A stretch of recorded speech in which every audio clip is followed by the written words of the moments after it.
Right, good afternoon. My name is Paul LeRuth. I work in strategy and planning at the Emirate Water and Electricity Company. And for those who don't know what EWEC is doing, our job is in the water sector of Abu Dhabi to ensure the secure water supply, normally focused on desalinated, and to do that in the cheapest possible way. So I'm standing here to have a presentation on the water resource planning perspective on rain and stormwater. So a bit of a background of why I'm standing here. I'll talk about a project that we recently conducted on the integrated planning of water resources with a short summary, and then not being from the same technical field, so I'm a desalination water engineer, I come from next door. I'll try to tell you what we have found out so far about the rain, what we think that can play as a role in our target to secure water supply, and then some conclusion. So here's an interesting graph. We try to show that as much as possible. You have the water supply balance of Abu Dhabi, including all water types. On the left, that is the desalinated water production. That's about 1,100 million cube per year. About 30% of that is making its way through our colleagues at TACA Water Solution, and 30% becomes recycled water that is then finding its way to consumers that are irrigation consumers. On the other side of the graph, you have groundwater abstraction in the Emirate of Abu Dhabi. So when we started to look at this, I was actually surprised to hear that 60% of every drop of water consumed in Abu Dhabi comes from the groundwater through wells and the farms. And from that 60%, so the 60% is about 2,200 cube per year, 2,200 cube per year. There's a very large deficit, 1,366. So that deficit of water is actually the similar scale of all of the water production. So based on this graph, the DOE, the Department of Energy, asked EWEC to carry out an integrated water supply and to try to, that's the next graph, to do an integrated water supply and to try to find a solution that ensures all reasonable demand is satisfied. So not only the demand of desalinated water, but also recycled water and the groundwater users. To consider all potential water resources. So no, that's one of the reasons I'm standing here. And to minimize water production as well as infrastructure costs. So that study is not only looking at, just the production, but also the infrastructure that's needed to deliver that water, and to not limit ourselves to the cheapest solution, but also to consider economic, social, and environmental factors. And in order to do that, we considered a whole bunch of options. So the water transfers, meaning what kind of water is going to be delivered to each consumer, the water blending, the water conservation, and here is rain harvesting, which is something that we've been asked to look at. The desalination, of course, that's our traditional job, and then optimizing the use of recycled water and to look at groundwater not only as a resource, but also maybe as a potential for storage of water. So it's quite comprehensive. And the rain and harvesting part is the reason I'm coming to you today. So I don't want to dwell too much on this because time is flying, but we've looked at a number of themes on how to achieve that sustainable water resource. The theme number one is, theme number 1 and 2, I'll go on the next slide, so I'll talk about that later, but theme number 4 is using the groundwater in a lane and recharge that groundwater to have some supply.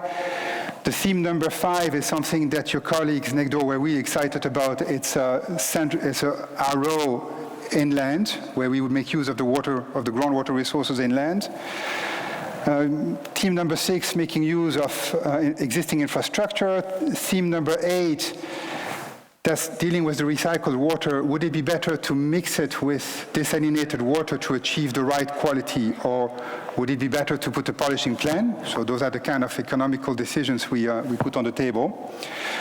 Theme number 9 is recognizing that recycled water is produced where the population is living, so that's in Abu Dhabi, but the farms are actually in Al Ain, so is there a benefit to transfer that recycled water across regions? And theme number 11 is, in the context of irrigation of villas, would it be interesting to have a double system, a desalinated system and a grey water system? And you can see that their rain appears at a number of locations, but we have not really nailed it yet. We just have it as something at the horizon, but we don't have the knowledge yet to get there. So just quickly on the themes. The problem of groundwater at the moment is that it is so much overused that within the next 8 to 15 years, the current setup will run dry. So that means that the farmers will continue to extract the water, that the water will drop down below the level of the current wells, and the farmer will have then to dig deeper to get the water that's a bit lower. But that water is more saline, so it's not going to be suitable any longer for farming, so they'll have to treat it with RO system. There are currently 1,500 RO systems spread around farms in Abu Dhabi. And the more that is going to happen, the more we're going to have then to deal with the environmental consequences of those RO, because those RO produce a brine, and that brine will have to be disposed. That's in the next 8 to 15 years. You have to understand this is a planning model, right? So it's just to give a time frame. Theme number 2 and theme number 3, we're trying to set the scene of what would it take to fully substitute the groundwater with desalinated water. That's theme number 2, and then using some blending, theme number 3. But the message over here is that if we have to change all of the groundwater users to desalinated user, we have to install 1,600 million cube of desalinated capacity.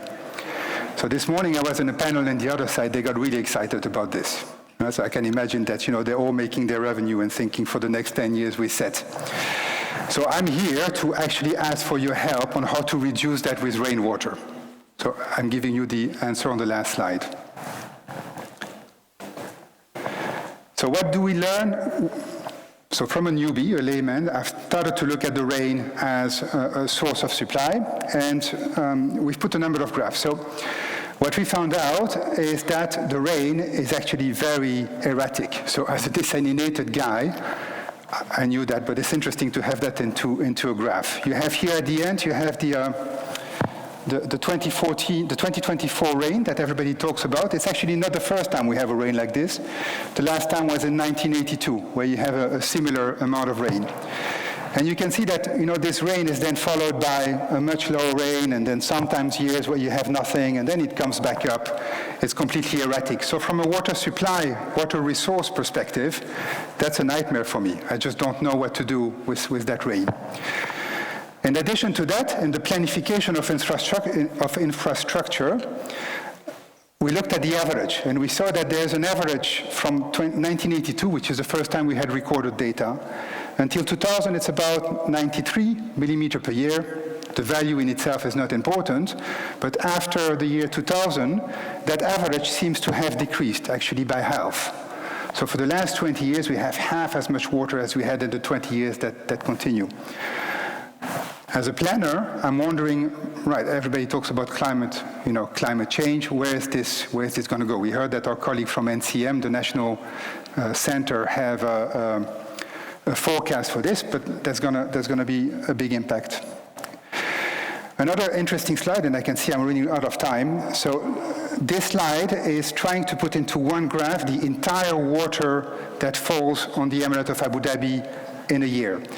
And the red dotted line, we've put on there the deficit that you have from the aquifer. So it's quite interesting to see that you have a lot of rain that falls on the Emirate compared to the deficit. But the black line, the black block at the bottom, is that amount of rain that goes recharge the aquifer. The rest is wasted to wetting the surface, wetting the sand, evaporation, runoff. You know that better than I do. So a small amount of that water is actually making it to the aquifer.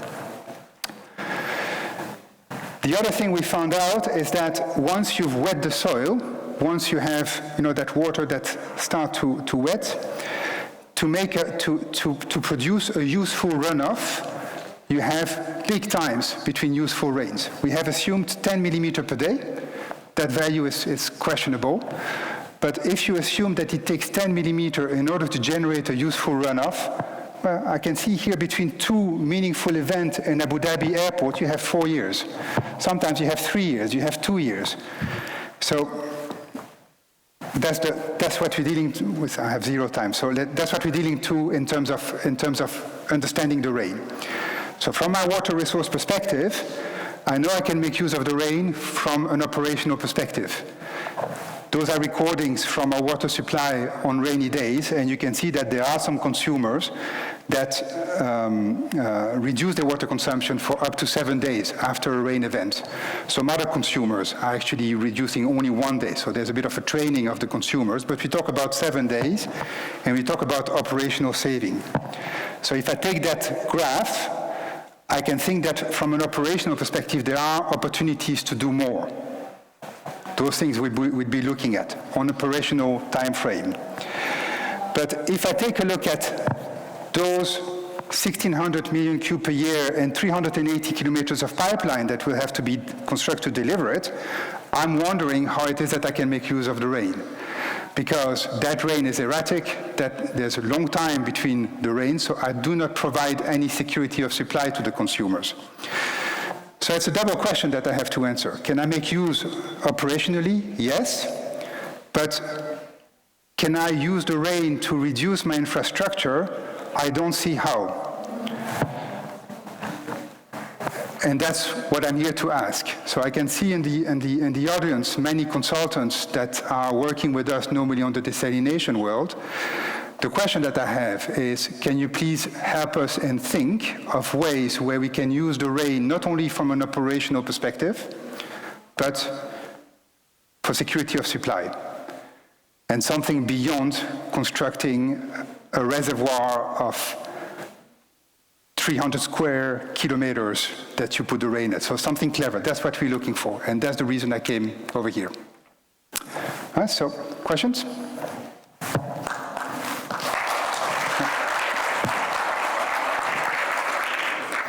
I don't have time. I don't know if I can. Do you have time for questions? Or? We can make time for one question. If there's any questions. Lots of hands. Only one question. Adil, you're the first one. Go. Huh. Oh, I do. Thank you. I have a comment for you, Paul. When I was a student at university, I had a professor who used to tell us, you know, whatever is less than 500 millimeter a year of rainfall goes directly to the atmosphere of evapotranspiration.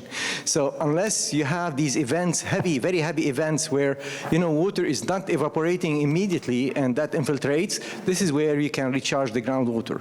In a climate like in the Emirates, where we're talking about 100 millimeter at best on average a year, and scattered over a long period of time, the rain that falls wets only the top soil and then re-evaporates the very next day.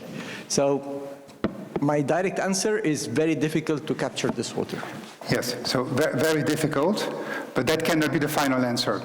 Right? So what we try to find out is how far can we push this in a not, okay, we're going to have to have this on an economical balance down the line, right?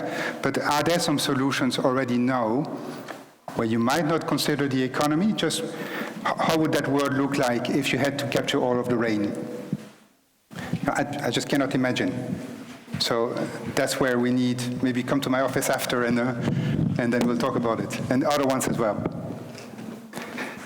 You'll have to contact Paul after because we need to move on. Yeah, it's just moving on. So thank you very much.